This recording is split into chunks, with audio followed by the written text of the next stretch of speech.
اللہ من الشیطان الرجیم بسم اللہ الرحمن الرحیم الحمدللہ رب العالمین وصلی اللہ علی محمد وآلہ علیہ الصلاۃ والسلام ولعنۃ اللہ علی اعدائہم اجمعین من الآن الی قیام یوم الدین اما بعد فقد قال رسول اللہ صلی اللہ علیہ وآلہ من مات ولم یعرف امام زمانہ مات میتۃ جاہلیہ۔ السلام علیکم ورحمۃ اللہ وبرکاتہ۔ عزیزان گرامی قدر، برادران ایمانی اور بلائی، موضوع گفتگو معرفت امام زمانہ عجل اللہ تعالیٰ فرجہ شریف کے حوالے سے ہے کہ آخر امام علیہ الصلاۃ والسلام کی معرفت کیوں واجب ہے، اور اس حدیث میں جس معرفت کو ہم سے مطلوب کیا جا رہا ہے، جس معرفت کو ہم سے مانگا جا رہا ہے، جس معرفت کو ہم سے چاہا جا رہا ہے، اس معرفت کا معنی و مفہوم کیا ہے، اور بنیادی طور پر اس حدیث میں جو لفظ معرفت کا استعمال ہوا ہے اور لفظ جاہلیت کا استعمال ہوا ہے، اس کے معنی و مفہوم کو سمجھنے کی کوشش کریں گے۔ لہٰذا امام علیہ الصلاۃ والسلام کا اس مبارک ہستی کا مبارک مہینے میں انشاءاللہ ہم سب ذکر کر کے اور امام علیہ الصلاۃ والسلام کے حوالے سے معلومات کو زیادہ سے زیادہ جمع کر اس اجر و ثواب میں شریک ہوں گے، تاکہ اس معلومات کے ذریعے سے، اس علم کے ذریعے سے ہم معرفت میں اپنی اضافہ کر سکیں، ہم زیادہ سے زیادہ امام کی معرفت کو حاصل کر سکیں، اس لیے کہ اس کا سبب یہ بنے گا کہ ہم امام کی پھر زیادہ سے زیادہ پیروی کر سکیں گے، ہم امام سے زیادہ محبت کر سکیں گے، ہم امام کی زیادہ سے زیادہ اطاعت کر سکیں گے۔ لہٰذا اسی لیے ہم امام علیہ الصلاۃ والسلام کی معرفت کے حوالے سے چند مطالب آپ کی خدمت میں بیان کریں گے، جو مختصر اور مفید ہوں گے انشاءاللہ، اور قرآن کریم اور روایات اہل بیت علیہ الصلاۃ والسلام کی روشنی میں ہوں گے، اور تمام مطالب جو معرفت کی بنسبت ہوں گے، یعنی معرفت کے حوالے سے تمام مطالب آپ کی خدمت میں بیان کریں گے۔ آئیے اس حدیث مبارک کے حوالے سے پہلی گفتگو یہ ہے کہ یہ حدیث بہت ہی مشہور و معروف حدیث ہے، معتبر مانتے ہوئے تواتر کے ساتھ علماء عامہ و خاصہ نے اس حدیث کو نقل کیا ہے اور قبول بھی کیا ہے۔ یہ حدیث جو ہے نبی خدا صلی اللہ علیہ وآلہ وسلم کا کلام ہے، لہٰذا یہ وہ حدیث کا پہلا مرحلہ ہے۔ لیکن دوسرا مرحلہ ہے، اس میں جو معرفت کی بات کی گئی ہے، اس معرفت کا مطلب کیا ہے، اس میں جو جاہلیت کی بات کی گئی ہے، اس کا معنی کیا ہے۔ دیکھیے، امام علیہ الصلاۃ والسلام کی معرفت کے حوالے سے ہماری گفتگو ہے، لیکن بنیادی طور پر امامت کو لے کر جو امت مسلمہ میں اختلاف ہے، اس کو مختصر اور مفید بیان کر دوں کہ دیکھیے، امامت اختلافی موضوع ہے، لیکن اس اختلاف کو سمجھنے کی کوشش کرنا چاہیے نہیں ہے۔ لہٰذا اس اختلاف کو سمجھیے کہ آیا یہ اختلاف جو امامت کو لے کر ہے، جو جانشین کو لے کر ہے، جو خلیفہ کو لے کر ہے، یہ کس چیز میں اختلاف ہے؟ دو چیزیں ہیں، ایک ہوتا ہے ضرورت خلافت، ایک ضرورت امام، ضرورت جانشین رسول کا ہونا، ایک ہے کہ وہ کون ہوگا۔ ایک ضرورت امامت، ایک ہے مصداق امامت، یعنی ایک مرتبہ یہ کہا جاتا ہے کہ نبی خدا صلی اللہ علیہ وآلہ وسلم کی شہادت کے بعد امام کا ہونا، جانشین کا ہونا، خلیفہ کا ہونا ضروری ہے یا نہیں۔ دوسری مرتبہ یہ کہا جاتا ہے کہ وہ کون ہوگا۔ تو ضرورت میں اختلاف نہیں ہے، اگرچہ اس میں بھی ایک تفصیلی بحث ہے کہ وہ ضرورت کس معنی میں لیتے ہیں۔ خلاصہ یہی بیان کر دوں کہ دیکھیے، ضرورت کے معنی کو بھی وہ ہم سے مختلف لیتے ہیں، وہ ضرورت بے معنی فرع لیتے ہیں، ہم بے معنی اصول لیتے ہیں، یعنی وہ اس فروع دین میں سے لیتے ہیں، ہم اصول دین میں سے لیتے ہیں۔ لیکن اسی طرح اختلاف جو بنیادی طور پہ ہے وہ مصداق امام میں ہے کہ وہ کون ہوگا۔ اسی لیے انہوں نے کہا کہ دیکھیے، نبی کا جانشین اور خلیفہ وہ ہوگا کہ جو مسلمان جسے انتخاب کریں گے، اور یہ اختیار امت کو ہے کہ جس کو انتخاب کریں گے وہی امام ہوگا، وہی جانشین ہوگا، وہی خلیفہ ہوگا، اور اسی کی معرفت بنیادی طور پر ضروری اور واجب ہوگی۔ لیکن خاصہ نے کہا نہیں، جس طرح نبوت اور رسالت منصب الہی ہے، اسی طرح منصب امامت بھی منصب الہی ہے، اور اللہ سبحانہ و تعالیٰ نبوت اور رسالت کی طرح اس کا بھی انتخاب کرتا ہے۔ اور یہ کوئی دعویٰ نہیں ہے شیعوں کا، نہ کوئی نظریہ ہے، بلکہ یہ بنیادی وہ عقیدہ ہے کہ جس کی تائید میں قرآن کریم کی متعدد آیات ہیں، کہ جہاں اللہ سبحانہ و تعالیٰ نے خلافت ہو، امامت ہو، نبوت ہو، رسالت ہو، سب کو اپنی طرف منسوب کیا ہے۔ بنیادی طور پہ ایک آیت کی تلاوت کر دوں کہ جہاں فرمایا خلافت کے حوالے سے انی جاعل فی الارض خلیفہ، امامت کے حوالے سے فرمایا انی جاعلک للناس اماما۔ تو چاہے امامت ہو یا خلافت ہو، وہ سب کے سب عہدے الہی ہیں، اور عہدے الہی اللہ ہی انتخاب کرتا ہے۔ یہ کسی امت کو اختیار نہیں دیا گیا تھا کہ ایک نبی کے جانے کے بعد دوسرے نبی کا انتخاب کر لیا جائے، یا اس نبی کے جانشین کا، خلیفہ کا انتخاب کیا جائے۔ ہمیشہ اللہ جس طرح نبی کا انتخاب کرتا ہے، اسی طرح اس نبی کے جانشین اور خلیفہ کا بھی انتخاب کرتا ہے۔ قرآن کریم میں اس طرح کے تمام ادلہ موجود ہیں کہ جہاں جانشین نبی ہو، جانشین خلیفہ رسول ہو، سب کا انتخاب اللہ سبحانہ و تعالیٰ کرتا ہے۔ لہذا اختیار کا کوئی چارہ نہیں، یہاں پہ کوئی اختیار نہیں ہے، کسی بھی امت کو نہیں دیا گیا، لہٰذا اس امت کو بھی اختیار نہیں دیا گیا۔ یہ اس حدیث مبارک کے حوالے سے گفتگو کرتے ہیں کہ اس حدیث مبارک میں کون سی معرفت ہے جو ہم سے مطلوب ہے، اور اس میں لفظ جاہلیت اور لفظ معرفت کا جو استعمال کیا گیا ہے اس کا معنی و مفہوم اور مطلب کیا ہے۔ دیکھیے معرفت کے حوالے سے جو لغات نے بیان کیا کہ معرفت کا مطلب ہے پہچاننا، اگر اس معنی کو ہم معرفت اہل بیت علیہ الصلاۃ والسلام پہ تطبیق دیں اور روایات اہل بیت علیہ الصلاۃ والسلام میں جو معرفت کی بات کی گئی ہے متعدد روایتوں میں، کیا وہی معرفت کا معنی ہے کہ کسی چیز کو پہچان لینا؟ کافی ہو جائے گا یہ اہل بیت علیہ الصلاۃ والسلام کی معرفت کے حوالے سے یا نہیں؟ تو یہ کافی نہیں ہے۔ لہٰذا معرفت کو سمجھنے کے لیے ہمیں معرفت کے اقسام بیان کرنا پڑیں گے۔ دیکھیے معرفت کے 3 معنوں کو ہم بیان کر رہے ہیں۔ پہلی معرفت یہ ہے کہ جو معرفت تو ہوگی لیکن فائدہ نہیں ہوگا۔ دوسری معرفت یہ ہے کہ جس کا حصول کرنا ممکن نہیں ہے اس معرفت کو حاصل کیا جا سکے۔ تیسری معرفت وہ ہے کہ جو حاصل کرنا ممکن ہے، اور یہی معرفت ہے جو اہل بیت علیہ الصلاۃ والسلام کی روایات میں مطلوب کی گئی ہے۔ پہلی معرفت کہ جہاں معرفت تو ہوگی لیکن فائدہ نہیں ہوگا، کیا اس پہ کوئی دلیل ہے؟ کیا اس پہ کوئی ادلہ ہے؟ جی ہاں، قرآن کریم میں اہل بیت علیہ الصلاۃ والسلام قرآن کریم میں اللہ سبحانہ وتعالیٰ نے سورہ بقرہ میں فرمایا الذین آتیناہم الکتاب یعرفونہ کما یعرفون ابناءہم، جنہیں ہم نے کتاب دی، جنہیں ہم نے صاحب کتاب بنایا، جنہیں ہم نے صاحب دین بنایا، اس نبی کو یہ لوگ ایسے پہچانتے ہیں جیسے اپنے بچوں کو پہچانتے ہیں، جیسے اپنی اولاد کو پہچانتے ہیں۔ کائنات میں اگر کوئی کسی کو سب سے اچھا سے پہچانتا ہے تو وہ اس کی اولاد ہوتی ہے، اس کے بیٹے ہوتے ہیں، اس کی بیٹیاں ہوتی ہیں، وہ اس کو اچھے سے پہچانتا ہے۔ لہٰذا ایسی معرفت رکھنے کے بعد پھر بھی اللہ کہہ رہا ہے الذین خسروا انفسہم فہم لا یؤمنون، یہ وہ لوگ ہیں کہ جنہوں نے اپنے آپ کو خسارے میں رکھا کیونکہ یہ ایمان نہیں لے کر آئے۔ اسی طرح دوسری روایتوں میں ملے گا ثم ینکرون، اس نبی کا پھر انکار کر دیا۔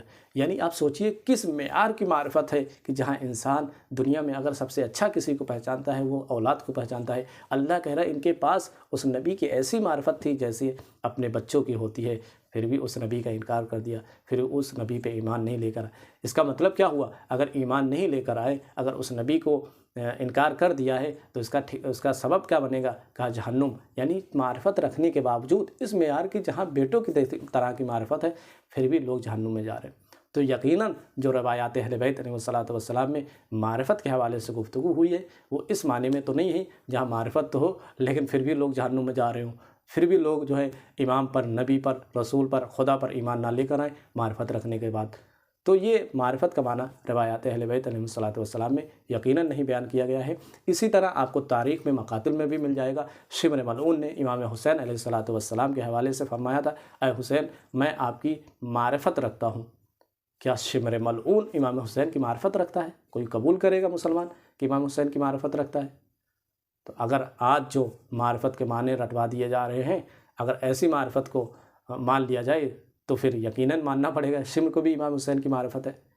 شمر وہ ملعون جو کہہ رہا ہے کہ مجھے امام حسین کی معرفت ہے، یہ اسی معنی میں ہے جو قرآن نے کہا کہ جس طرح لوگ نبی کو پہچانتے ہیں اپنی اولاد کی طرح لیکن پھر بھی اس پہ ایمان نہیں لے کے آتے، پھر بھی اس نبی کا انکار کر دیتے، ایسے ہی شمر ہے۔ شمر کو بھی معرفت ہے، کس نسبت؟ اسے پتہ ہے کہ امام حسین کا امام حسین نام ہے، امام حسین کے دادا کون ہیں، امام حسین کے نانا کون ہیں، امام حسین کے بھائی کون ہیں، امام حسین کا شجرہ کیا ہے، امام حسین کی تاریخ ولادت کیا ہے۔ یہ حسب و نسب والی، یہ بایو ڈاٹا والی جو معرفت جو آج معاشرے میں اکثر رٹوا دی جا رہی ہے ہمارے بچوں کو اور جوانوں کو کہ بایو ڈاٹا، نام امام کا یاد کر لو، تاریخ ولادت یاد کر لو، تاریخ شہادت یاد کر لو، یہی معرفت ہے۔ معرفت ہو سکتی ہے لیکن فائدہ نہیں ہوگا اس کا۔ لہٰذا معرفت اہل بیت کو سمجھنے کی کوشش کریں ہم سب کہ اہل بیت علیہ الصلاۃ والسلام نے جس معرفت کو ہم سے مطلوب کیا وہ کون سی معرفت ہے۔ یہ بایو ڈاٹا والی جو معرفت آج کل رٹوا دی جا رہی ہے یہ معرفت نہیں ہے۔ اگر اس کو مان بھی لیں کہ معرفت ہے لیکن تو پھر اس کا فائدہ نہیں ہوگا۔ اگر مان بھی لیں یہ معرفت ہے تو اس کا کوئی فائدہ نہیں ہے۔ جس کا فائدہ نہیں ہے تو اس معرفت کے پیچھے ہم کیوں پڑے ہوئے ہیں؟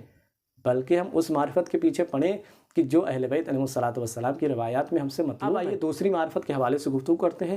دوسری معرفت وہ ہے کہ جس کا حصول کرنا ممکن نہیں ہے، جس کو حاصل کرنا ممکن نہیں ہے۔ کیا ایسی بھی کوئی ادلہ ہے اور ایسا بھی کوئی معنی مفہوم پایا جاتا ہے معرفت کا کہ جس کا ممکن نہیں ہے حصول کرنا؟ جی ہاں، روایات اہل بیت علیہ الصلاۃ والسلام میں جہاں جہاں بھی معرفت کی بات ہوئی ہے وہاں یہ ایک بات کثرت کے ساتھ یہ بھی ہوئی ہے کہ دیکھیے امام علیہ الصلاۃ والسلام کی، نبی کی، اللہ کی معرفت حقیقی ممکن نہیں ہے، یعنی اس معرفت کو حاصل کرنا ممکن نہیں ہے۔ تمام متعدد روایتوں کو چھوڑتے ہوئے صرف ایک روایت جو مشہور ہے اور عامہ و خاصہ نے جسے تمام لوگوں نے نقل کیا ہے وہ روایت کیا ہے؟ مشہور و معروف حدیث ہے کہ جہاں جناب ابو ذر غفاری رضوان اللہ تعالی علیہ نقل کرتے ہیں کہ نبی خدا صلی اللہ علیہ وآلہ وسلم نے ایک دن امیر علیہ السلام کو بلایا اور بلانے کے بعد فرمایا اے علی لا یعرفک الا اللہ وانا، اے علی تیری معرفت حقیقی کسی کو نہیں ہے سوائے اللہ کے اور مجھ رسول کے۔ اب آئیے اس معرفت کے حوالے سے گفتگو کرتے ہیں جس کے لیے آپ کو اتنی زحمت دی، وہ یہ کہ جس کا حصول کرنا ممکن ہے اور جو فائدہ مند بھی ہے، اور جو روایات اہل بیت علیہ السلام میں معرفت کی بات کی گئی ہے یہ وہی معرفت ہے جس کے بارے میں امام صادق علیہ السلام نے اعمال صدوق میں علامہ صدوق نے نقل کیا ہے۔ امام نے فرمایا معرفت امام کا پہلا درجہ، پہلا اسٹیپ معرفت کا یہ ہے کہ یعلم انہ مفترض تھا، جان جائے امام وہ ہوتا ہے کہ جس کی پیروی کرنا واجب ہے، جان جائے کہ امام وہ ہوتا ہے کہ جو معصوم ہے، جان جائے امام وہ ہے کہ جو حجت اللہ ہے، جان جائے کہ امام کا ہر قول و فعل شریعت اور دین ہے۔ اگر انسان یہ جان جائے، معرفت کے اس معنی کو سمجھ جائے کہ امام معصوم ہوتا ہے، امام کی اطاعت واجب ہوتی ہے، امام کا قول و فعل شریعت اور دین ہوتا ہے، تو پھر امام کے مقابل میں نہیں آتا، چاہے شمر ہو یا اسی طرح ائمہ علیہ السلام کے مقابل میں جو دوسرے لوگ آئے۔ شمر نے جس معرفت کی بات کی ہے وہ بایو ڈاٹا والی معرفت کی بات کی ہے۔ بایو ڈاٹا والی معرفت اگر مان بھی لی جائے، چلو مان لیتے ہیں معرفت ہے، لیکن اس کا کوئی فائدہ نہیں۔ اگر آج ہمارے بچوں کو، آج ہمارے جوانوں کو یہ معرفت کا معنی بتایا جا رہا ہے تو یقیناً یہ بہت بڑی خطا ہے، بہت بڑی غلطی ہے، اور اسے ہمیں سمجھنے کی، اپنے بچوں کو بتانے کی ضرورت ہے۔ یہ معرفت نہیں ہے، اگر معرفت ہے بھی تو اس کا کوئی فائدہ نہیں۔ تو کیا اہل بیت علیہ السلام نعوذ باللہ آپ سے وہ معرفت طلب کریں گے جہاں معرفت آپ کو ہو لیکن فائدہ نہ ہو؟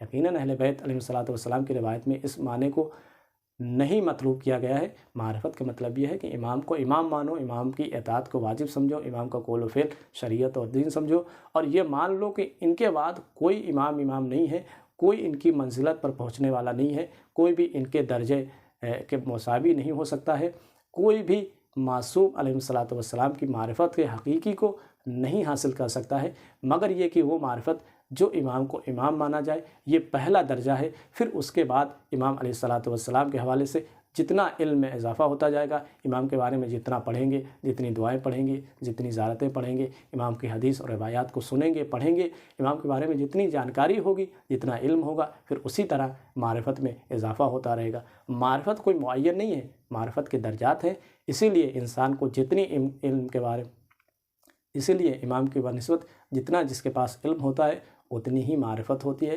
لہٰذا ہم سب کو کوشش کرنا چاہیے کہ ہم امام علیہ السلام کے حوالے سے زیادہ معلومات کو جمع کریں، زیادہ سے زیادہ جاننے کی کوشش کریں، روایات پڑھیں، حدیث پڑھیں، سنیں ممبروں سے اہل بیت علیہ السلام کے حوالے سے کہ معرفت کا حقیقی معنی کیا ہے، معرفت کس چیز کا نام ہے، اور وہ کون سی معرفت ہے جو ہمیں فائدہ پہنچائے گی۔ اب آئیے آخری جملے کے بارے میں جانتے ہیں کہ اس حدیث مبارک میں جو آخر میں فرمایا گیا کہ جو بھی انسان اپنے وقت کے، اپنے زمانے کی امام کی معرفت کے بغیر مر جائے گا تو اس کی موت کفر کی موت ہوگی، اس کی موت جاہلیت کی موت ہوگی۔ یہ لفظ جاہلیت کا معنی و مفہوم کیا ہے؟ دیکھیے، زمانے جاہلیت اس زمانے کو کہا گیا ہے کہ جب تک اسلام نہیں آیا تھا، یعنی اسلام سے ماقبل کا زمانہ جو تھا اس میں کفر و نفاق گمراہی تھی، وہاں پہ اسلام نہیں تھا، وہاں پہ دین نہیں تھا، وہاں پہ ایمان نہیں تھا، لوگ گمراہ تھے، لوگ کفر و نفاق میں مبتلا تھے۔ اسی لیے روایت اہل بیت علیہ السلام میں ملے گا، اصول کافی میں بھی امام صادق علیہ السلام نے فرمایا جاہلیت و کفر و نفاق و دلالہ، جاہلیت اس زمانے کو کہا گیا کہ جہاں کفر و نفاق تھا اور گمراہی کے سوا کچھ نہ تھا۔ دوسری حدیث میں بھی جو کہ بہت ہی زیبا حدیث ہے، جسے عبداللہ ابن عمر نے نقل کیا ہے رسول خدا صلی اللہ علیہ وآلہ وسلم سے کہ ایک دن نبی نے امیر المومنین علی ابن ابی طالب علیہ السلام کو بلا کر فرمایا جاہلیت کی موت پر کون مرتا ہے؟ تو امیر نے فرمایا اللہ کا رسول بہتر جانتا ہے، یہ ادب ہے، یہ طریقہ ہے، یہ احترام نبی ہے۔ ایک مرتبہ نبی نے فرمایا من ماتا وہوا یبغضک مات میتۃ جاہلیہ، اے علی جو بھی مرے گا اور آپ سے بغض رکھے گا اس کی موت جاہلیت کی موت ہے، اس کی موت کفر کی موت ہے۔ لہٰذا جو بھی اس دنیا سے اگر بغض علی میں، بغض آل محمد میں اگر کوئی جائے گا تو اس کی موت کفر کی موت ہوگی، اس کی موت جاہلیت کی موت ہوگی۔ اسی طرح اگر آج کے زمانے میں بھی کوئی وقت کے امام سے دشمنی رکھتا ہے، کوئی وقت کے امام سے بغض رکھتا ہے اور وہ مر جاتا ہے تو اس کی موت کفر کی موت ہے، اس کی موت جاہلیت کی موت ہے۔